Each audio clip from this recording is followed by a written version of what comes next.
नमस्कार। यूक्लिड विभाजन प्रमेयिका के क्रम में आज हम एक प्रश्न हल कर रहे हैं। मैं इस प्रश्न को एक बार पढ़ रहा हूं और इस प्रश्न को हल करने के बाद आप देखेंगे यूक्लिड विभाजन प्रमेयिका की ताकत कितनी है। तो प्रश्न है, यूक्लिड विभाजन प्रमेयिका द्वारा दर्शाइए कि किसी भी धनात्मक पूर्णांक का वर्ग 3m या 3m+1 रूप का होता है जहां m कोई पूर्णांक है। एक बार फिर प्रश्न को पढ़ रहा हूं।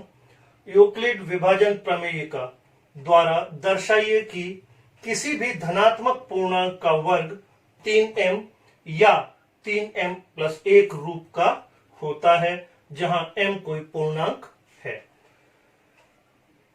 तो इस प्रश्न को करने के बाद आपको यूक्लिड विभाजन प्रमेयिका की पूरी बात समझ में आएगी, इसलिए इसको बड़े ध्यान से देखेंगे अपन।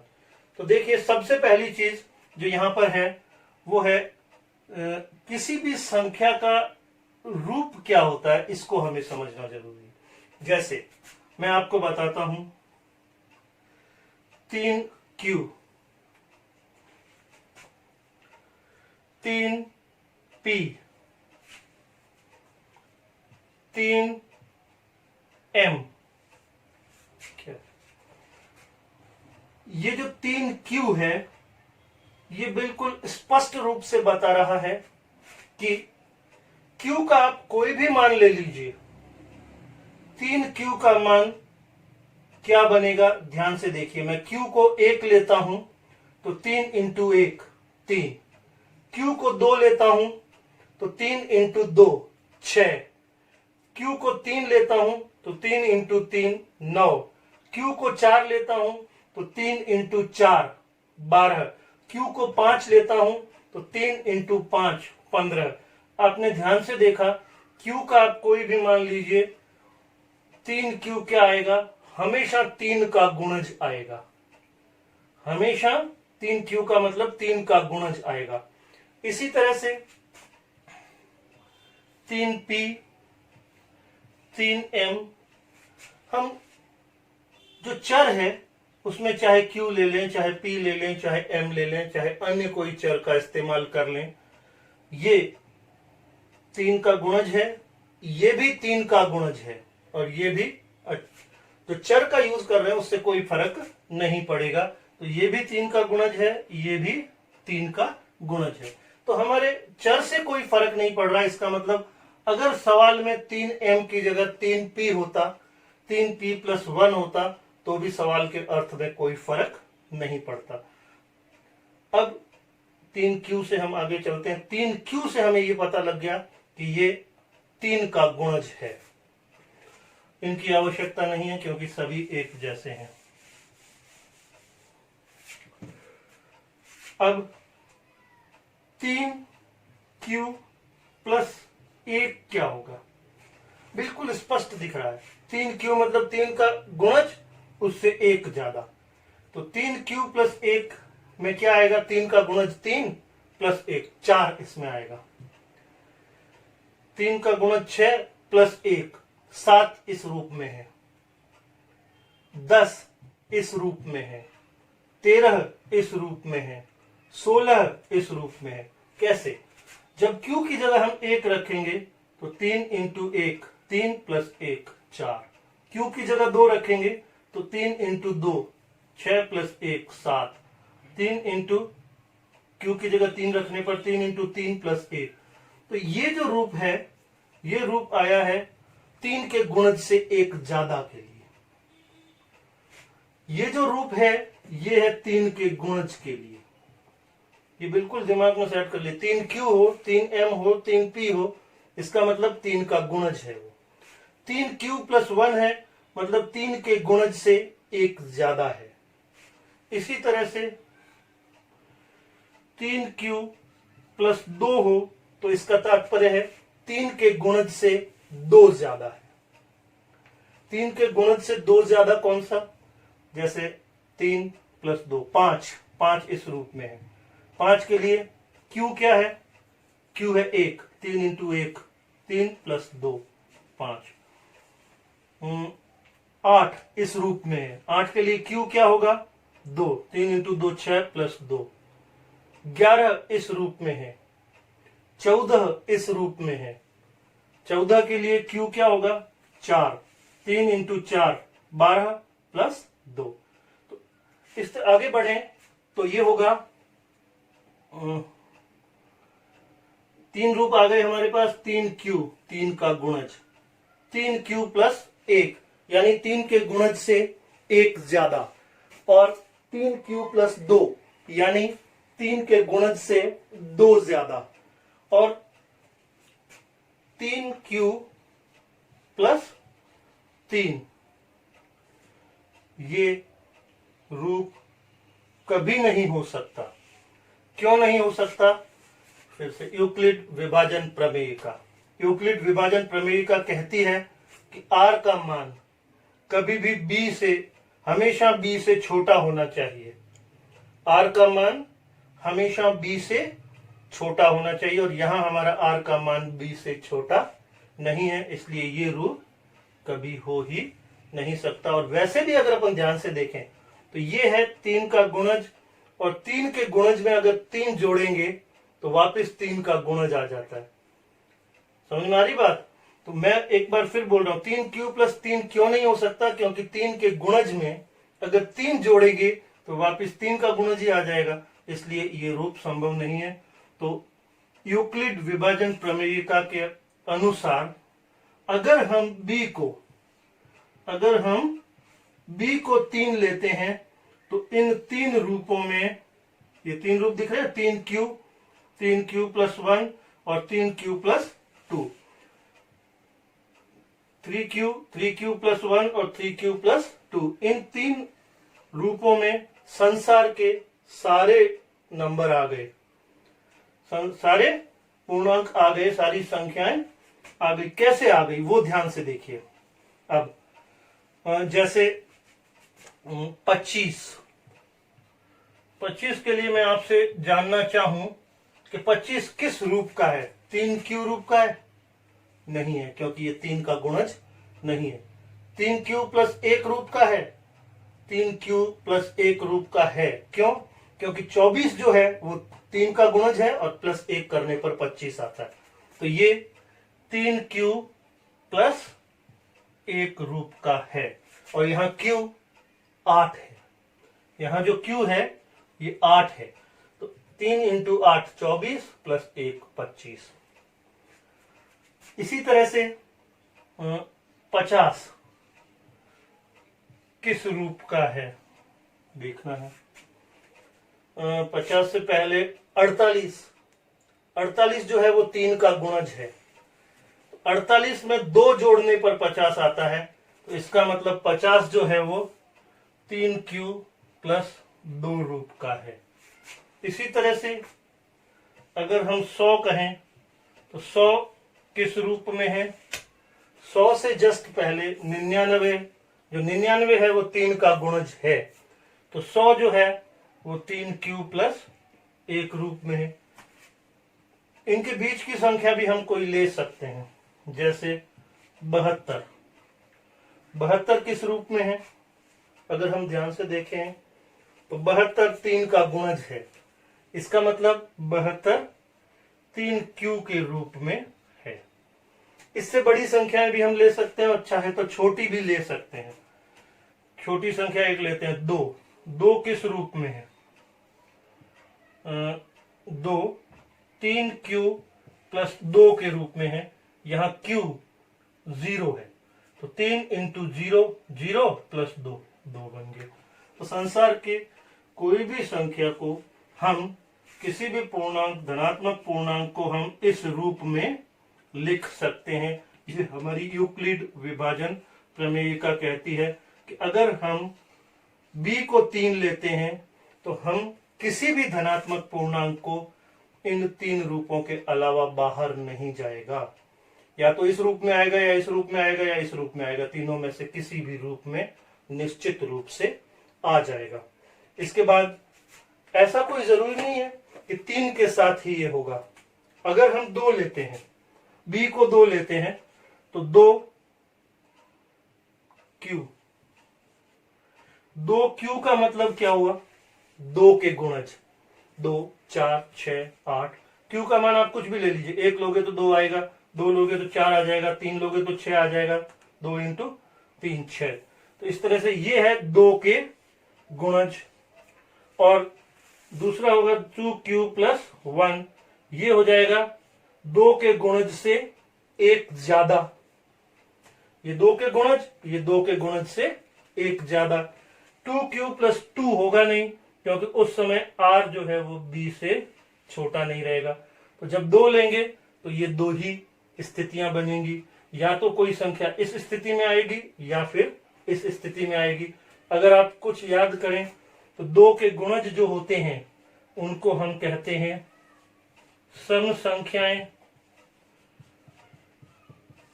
और 2 के गुणज से जो एक ज्यादा होती है उसको हम कहते हैं विषम संख्याएं।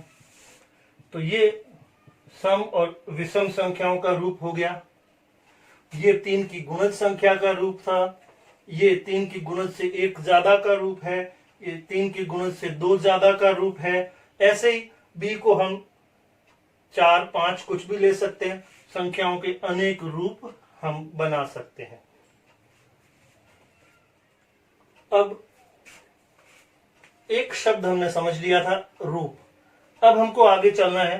किसी भी धनात्मक पूर्णांक का वर्ग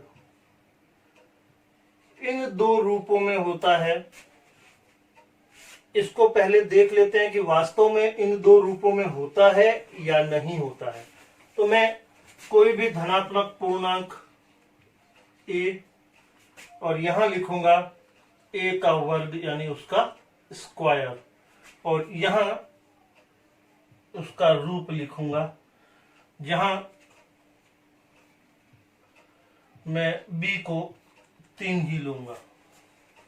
तो a सबसे पहली संख्या 1, 1 का स्क्वायर 1 इंटू 1 1। 1 किस रूप में है?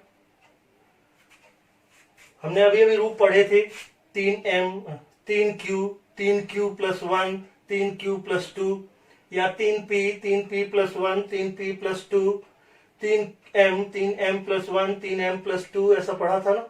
तो ये किस रूप में है? अगर हम ध्यान से देखें तो ये 3q या 3m, अब m ले लेते हैं, कोई फर्क नहीं पड़ता, 3m प्लस 1 के रूप में है। यहां m 0 है, 3 इंटू 0 0 प्लस 1 1 आ गया, 3m प्लस 1 का रूप है। इसी तरह से a को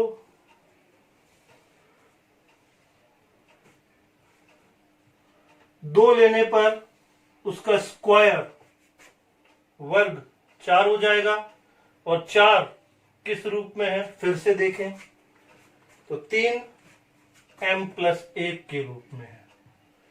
यहां पे m 1 है, 3 इंटू 1 3 प्लस 1 4।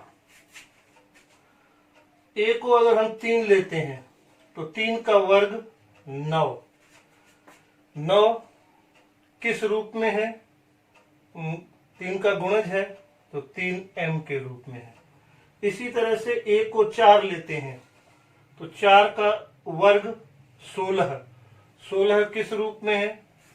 15 जो है वो 3 का गुणज है और ये एक ज्यादा है, तो 3m प्लस 1 रूप में है। 5, 5 का वर्ग 25, ये किस रूप में है? हमने देखा है अभी अभी, 3m प्लस 1 रूप में है। 6 का वर्ग 36, 36 किस रूप में है? 36 3 का गुणज है, 3m के रूप में है। 7 का वर्ग 49, 49 किस रूप में? 48 को हमने देखा था, 48 3 का गुणज है तो 49 3m प्लस 1 के रूप में है। 8, 8 का वर्ग 64, 64 किस रूप में है? 63 जो है वो 3 का भाग पूरा पूरा जाता है, तो 3 का गुणज है 3m प्लस 1। 63 में 3 का भाग जाता है और ये उससे 1 ज्यादा है, तो 3m प्लस 1। 9, 9 का स्क्वायर 81, 9 में 81, 81 किस रूप में है? 3 का भाग जाता है, 3 का गुणज है ये, तो ये 3m के रूप में है। इसके बाद 10 में 100 है। 100 किस रूप में है, हमने देखा भी था, 3m प्लस 1 के रूप में है। 11 121 121 120 3 का गुणज है, और 21 3m प्लस 1 के रूप में। इसी तरह से हम आगे करेंगे।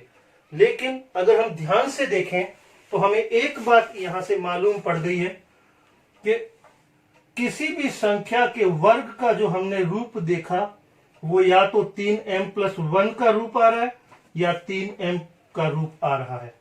कहीं भी यहाँ 3m प्लस 2 हो सकता था यूक्लिड विभाजन प्रमेयिका के आधार पर, लेकिन वर्ग में कभी भी 3m प्लस 2 नहीं आया। या तो 3m आया है या 3m प्लस 1 आया है।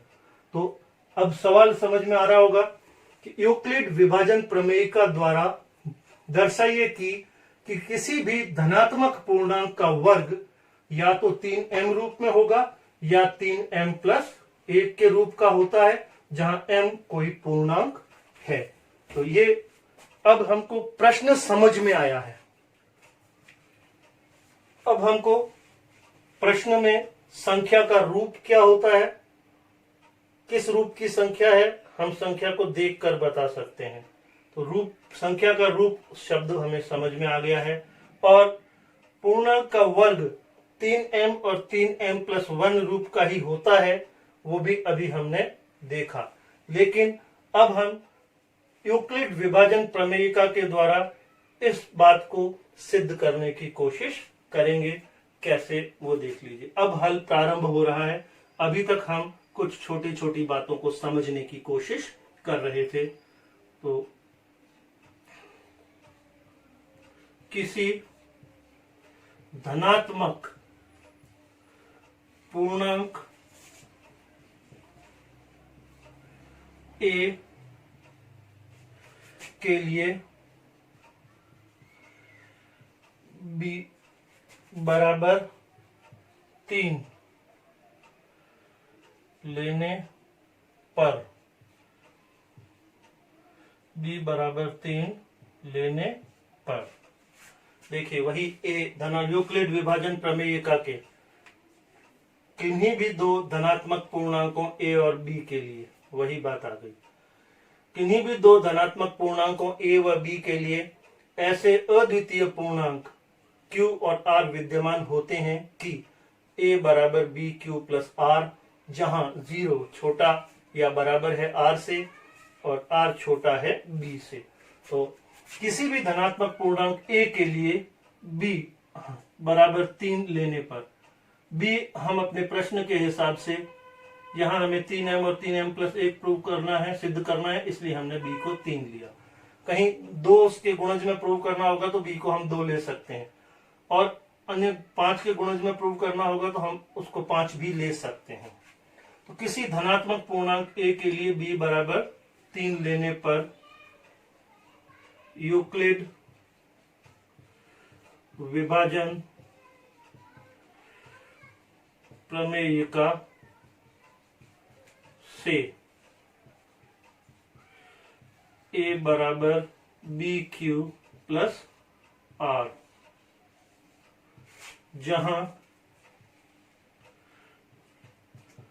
0 छोटा या बराबर है r से, r छोटा है b से। अब देखिए हमने b को 3 तय कर लिया है। इसका मतलब r के मान 0 हो सकता है, 1 हो सकता है, 2 हो सकता है, इसके अलावा r का मान कोई नहीं हो सकता। तो वो जो भी संख्या है, कोई भी धनात्मक पूर्णांक a जो है, वो 3 तरीके से लिखा जा सकता है b को 3 लेने के कारण। 3q plus 1, 3q 3q plus 2, तो 3q प्लस 1, 3q प्लस 2 या 3q, ये 3 ही रूप आ सकते हैं। तो सबसे पहले देखिए केस फर्स्ट क्या आएगा, a बराबर 3q प्लस r को मैं 0 ले रहा हूं, यहां r बराबर 0। तो 0 लिखने की भी जरूरत नहीं है, तो मैं इस रूप को 3q ही लिख रहा हूं। ठीक है। केस 2 क्या बनेगा, a बराबर 3q प्लस 1। ये 3 का गुणज, 3 के गुणज से 1 ज्यादा, तो ये 1 जो है ये r है, r इससे छोटा है, यहां r बराबर 1। केस 3 a बराबर 3q प्लस 2, यहां r बराबर 2। अब हमने देख लिया कि संसार के कोई भी धनात्मक पूर्णांक हो, सारे नंबर इन 3 केस में आ गए। अब हम इन 3 केस यानी इन 3 स्थितियों को, अगर हम स्थिति 1 a बराबर 3q 3 का गुणज, स्थिति 2 a बराबर 3q प्लस 1 3 के गुणज से 1 ज्यादा, स्थिति 3 a बराबर 3q प्लस 2 3 के गुणज से 2 ज्यादा।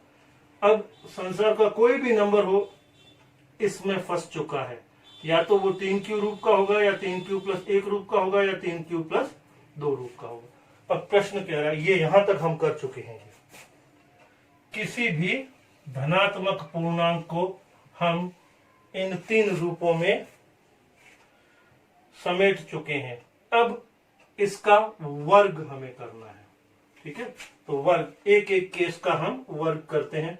सबसे पहले केस यानी स्थिति, केस 1 का वर्ग करेंगे, a का वर्ग बराबर 3q का वर्ग। a बराबर 3q था, a बराबर 3q ऐसा था। तो चूंकि प्रश्न कह रहा है किसी भी धनात्मक पूर्णांक a का वर्ग, तो a का वर्ग करेंगे, इधर वर्ग करूंगा तो उधर भी मुझे वर्ग तो करना पड़ेगा। ये हो गया 3 का square 9q square, 9q square. इसको मैं लिख सकता हूं 3 इंटू 3q स्क्वायर। 3 इंटू 3 9 हो गया, q स्क्वायर है। यहां फिर से ध्यान से देखिए, ये 3 और ये जो भी है कोई ना कोई संख्या है। q में कोई संख्या होगी, भले 2 हो, 3 हो, 5 हो, 15 हो, उसका स्क्वायर कोई संख्या है, उसको 3 से गुणा करेंगे तो कोई संख्या बनेगी। तो जो भी संख्या बनेगी उसको हम मान लेते हैं m। तो 3 इंटू कोई संख्या का रूप है, तो 3 इंटू m रूप का स्क्वायर, a का स्क्वायर 3 इंटू m रूप का आ गया, 3m रूप का आ गया। यहां m बराबर 3q स्क्वायर। इसे आप अपनी कॉपी में नोट कर लीजिए, फिर आगे चलते हैं। अगर लिख लिया है तो ठीक है, नहीं तो वीडियो को पॉज करके लिख लें, फिर आगे चलते हैं। अब हम केस 2 पर, केस 2 जो था वो हमारा था a बराबर 3q प्लस 1, और हमें 3q प्लस 1 का वर्ग ही प्रूव करना है। तो वर्ग के लिए हम इसका दोनों तरफ वर्ग कर लेते हैं। तो ए स्क्वायर के बारे में अब हम आगे करते हैं। 3q प्लस 1 का वर्ग, 3q प्लस 1 का वर्ग क्या होता है, इसे ध्यान से देखिए, हम पहले पढ़ चुके हैं। a प्लस b का स्क्वायर क्या होता है, a square plus 2ab plus b square, ये हम पढ़ चुके हैं। तो हमारे पास है 3q प्लस 1 का स्क्वायर, तो 3q प्लस 1 का स्क्वायर, तो a की जगह है 3q और b की जगह है 1, तो 3q का स्क्वायर प्लस 2a, 3q का स्क्वायर प्लस 2a, a है 3q, b 1 प्लस b का स्क्वायर 1 स्क्वायर, ये इस तरीके से होगा। तो एक बार मैं उधर भी इसी तरीके से लिख लेता हूं। 3q प्लस 1 का square, a square plus 2ab plus b square, a ये पूरा ए है, ये पूरा ए है और ये पूरा बी है। तो 3q a square plus 2a plus b, ये बी है 1 और यहां भी बी है 1। तो ये हो जाएगा 9q का स्क्वायर। इधर मैं आपके लिए बिल्कुल वापस स्पष्ट लिख देता हूं कुछ, ताकि आपको अच्छे से समझ में आए। यहां था 3q प्लस 1 का स्क्वायर, ये जो चीज थी ये थी a,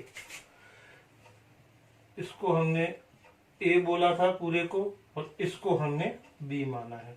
और फिर ये सूत्र लगाया है a square plus 2ab plus B square. तो a स्क्वायर करने से 9q स्क्वायर हो गया, 2 इंटू 3 6 इंटू 1 6, 6q प्लस 1।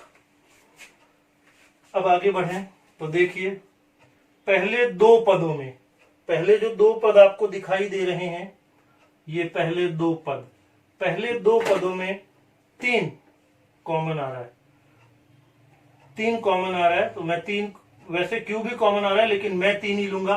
क्यों? क्योंकि मुझे 3m का रूप लाना है या 3m, ठीक है, जो भी रूप बनाना है इसलिए। तो 3q स्क्वायर ये, और इसमें से 3 कॉमन जाएगा तो 2q प्लस 1। तो ये हो गया 3, इस पूरे को m प्लस 1। तो ये यहां m बराबर 3q स्क्वायर प्लस 2q। अब देखिए पहले केस में जो a स्क्वायर आया था वो 3m आया था यहां पर, दूसरे केस में जो a स्क्वायर आया है वो 3m प्लस 1 आया है। अब हम तीसरे केस को भी करते हैं। इस सूत्र को मैं हटा रहा हूं, आपको अपने दिमाग में स्थायी रखना है।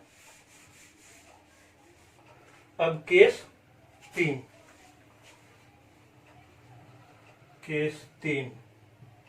केस तीसरा था a बराबर 3q प्लस 2।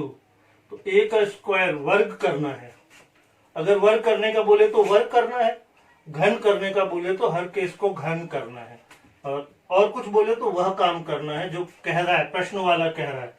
तो 3q प्लस 2 का स्क्वायर बराबर a square plus 2ab plus b square. a 3q, 2a 3q, b 2 और यहां भी b स्क्वायर।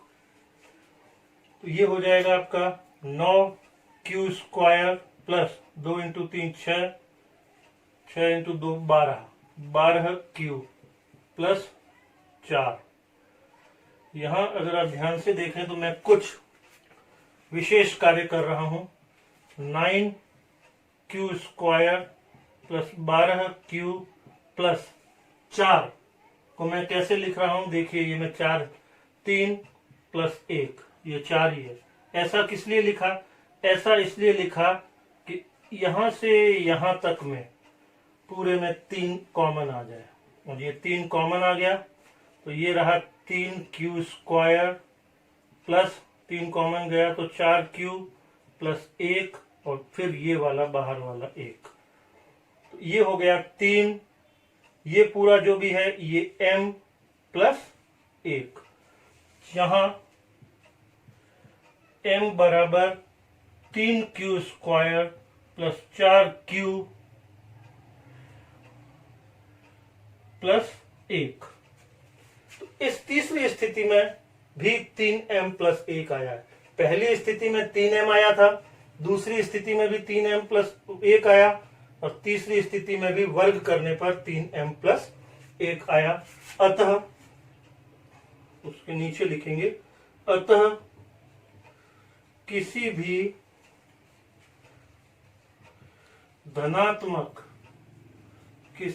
धनात्मक पूर्णांक